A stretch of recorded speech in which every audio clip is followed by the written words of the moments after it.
প্রথম দিকে হিস্টোরিক্যালি একটা এমএফআই আসে, তারপরে আস্তে আস্তে নতুন এমএফআই গুলো হচ্ছে এবং এই মডেলের ভিতরে আরেকটা বলা হয়েছে যে কোন এমএফআই গুলো ধরে পড়বে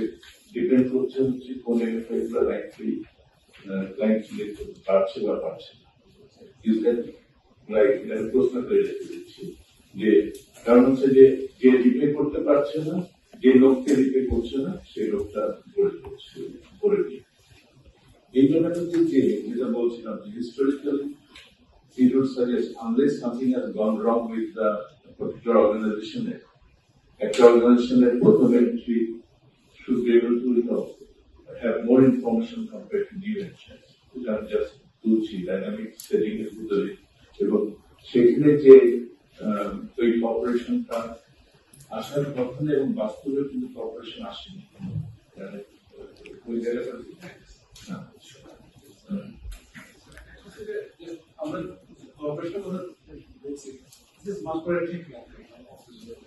so that we just don't need to get the corporation. No, I mean we don't need if I don't actually if I don't in fact cooperate in the sign that they don't share it. কিন্তু আমরা corporation থেকে একটা model function আছে both সাইডসটা so this again theory what we need, so we have to have a so we have to tell you that so we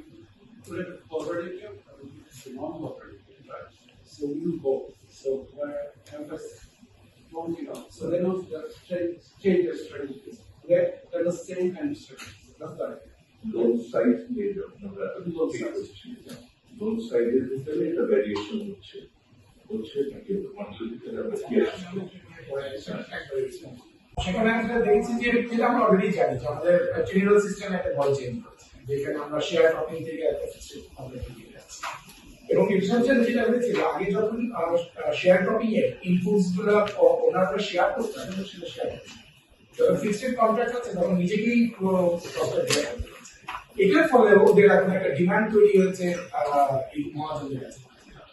এবং সেই ডিমান্ডটা আর এনএফআইস গুলো meet করতে পারছে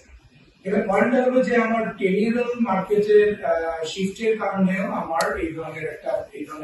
ইনফর্মাল ট্রেড মার্কেটের একটা ডিমান্ড তৈরি হয় it's interesting hypothesis to test এবং টেস্ট করে সেটা আর লাস্ট পয়েন্ট হলো যে আসলে কেন মহাজের এখন এক্সিস্ট করে কেন এখনো মহাজের ইন্টারেস্ট রেট সো হাই যেটা আলোচনা থেকে বোঝা গেল এটা অনেকটা ট্রেড করে যতই আমার ব্যাংক থেকে আমি লোন নেই কিন্তু আমার ক্রেডিট কার্ডের লোনের একটা ডিমান্ড সবসময়